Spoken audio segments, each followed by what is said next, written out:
देखो, बजट दिल्ली के कागजों में उनको ठीक लगता होगा, लेकिन ग्रामीण पृष्ठभूमि पे ठीक नहीं है। इसका ज्यादा लाभ किसानों को नहीं होगा, कंपनियों को जरूर लाभ होगा।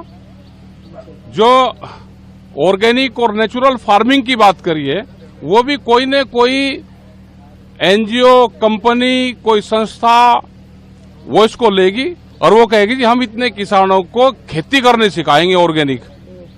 ये आएगा, उस पर पैसा चला जाएगा। वो इसका ये देखना कि किस मद में पैसा जाएगा।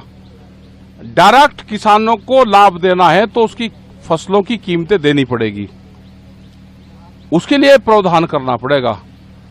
आप उसको पानी फ्री दे दो तो सीधा लाभ किसानों को मिलेगा। आप उसको सस्ता फर्टिलाइजर दे दो, दवाइयां दे दो। क्या जितने इक्विपमेंट एग्रीकल्चर में लगते हैं उस पर जीएसटी नहीं है?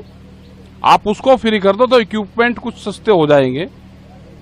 तो ये सारी चीजें हैं। आप सोलार पे दो, आप बिजली पे आप दो। एग्रीकल्चर ग्रामीण, उसमें पूरा जो अगर भूमिहीन किसान है वो भी एग्रीकल्चर में ही आता है। आपने उसके लिए क्या सुविधा करी? जो दूध उत्पादन करने वाले किसान, हमारी महिलाएं, माताएं हैं, वे भूमिहीन हैं, उनके पास में जमीन भी नहीं है, लेकिन वो दूध का उत्पादन करती है। उसके लिए क्या किया बजट में? 20 रुपए किलो दूध के रेट कम हो गए एक साल में। सबसे ज्यादा हालत तो उनकी खराब है। जो कारखानों में काम करते हैं लेबर, उसका क्या करा? आपने हेल्थ पे क्या किया? ग्रामीण हेल्थ पे कोई योजनाएं हैं? एजुकेशन आप उनको फ्री दे दो, उन पे काम करना चाहिए। एजुकेशन जो दिल्ली की एजुकेशन है, आप वो करो ना गांव में भी। वित्त मंत्री सीतारमण जी कहे नेचुरल फार्मिंग को बढ़ावा दिया जाए ग्राम पंचायत में। अगर योजना लागू करना चाहेंगे तो बढ़ावा मैं बता दो कि कोई न कोई एनजीओ, कंपनी आएगी, वो पैसे लेगी, वो कहेगी कि मैं नेचुरल फार्मिंग किसानों को सिखाऊंगी। वे 100 किसानों को बुलवाएंगे, उनका बजट लेंगे, उनको बताएंगे कि आप इसमें गोबर की खाद गिरो, ये गिरो। ये तो किसान कर ही रहा। आप उसकी अलग से मार्केटिंग आप अगर दे दोगे, उसकी अलग मार्केट दे दो उसकी, तो किसान तो नेचुरल फार्मिंग कुछ किसान कर रहे हैं। राज्य के साथ साझेदारी करके केंद्र सरकार डिजिटल इंफ्रास्ट्रक्चर बढ़ाने का काम करेगी, जिससे किसानों को। हमने तो कहा कि डिजिटल बढ़ाओ ना, हमें किसानों को डिजिटल कैंपेन से जोड़ दो। हमारा गन्ने का भुगतान, दूसरी भुगतान भी आप डिजिटल से कर दो। कौन सी टेक्नोलॉजी आप डिजिटल से दोगे किसानों को? भाई हमारा भुगतान भी जोड़ दो ना आप उसी से, डिजिटल से ही, डिजिटल प्लेटफॉर्म से आप बढ़ाओ। प्रधानमंत्री का पायलट प्रोजेक्ट है डिजिटल कैंपेन, आप बढ़ा दो। हमारा गन्ने का फसल तो एक साल में आ रही फसल 1-1.5 साल में, और भुगतान उसका होता है वो भी 12 महीने में, 8 महीने में। अभी कुछ फैक्ट्रियों का भुगतान जो गन्ने का है वो नवंबर दिसंबर का हुआ।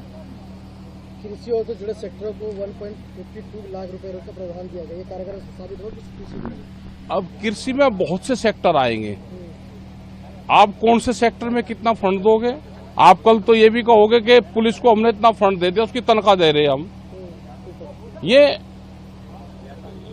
जो सेक्टरों में पैसे देने की बात करी, इसको डिफाइन करना पड़ेगा कि किस सेक्टर में कितना जा रहा है और वो कहां लग रहा है।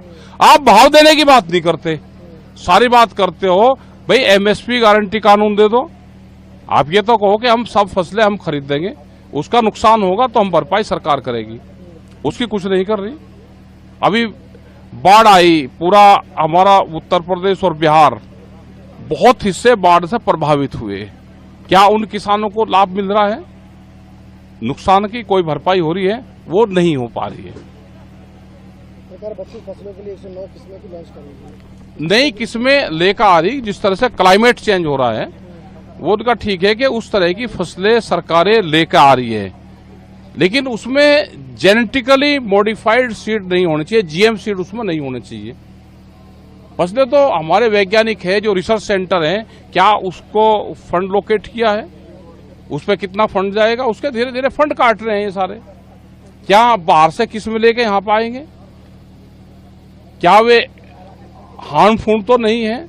क्या वे मानव शरीर के लिए हानिकारक तो नहीं है? तो इन सब चीजों पे ध्यान हमको करना पड़ेगा।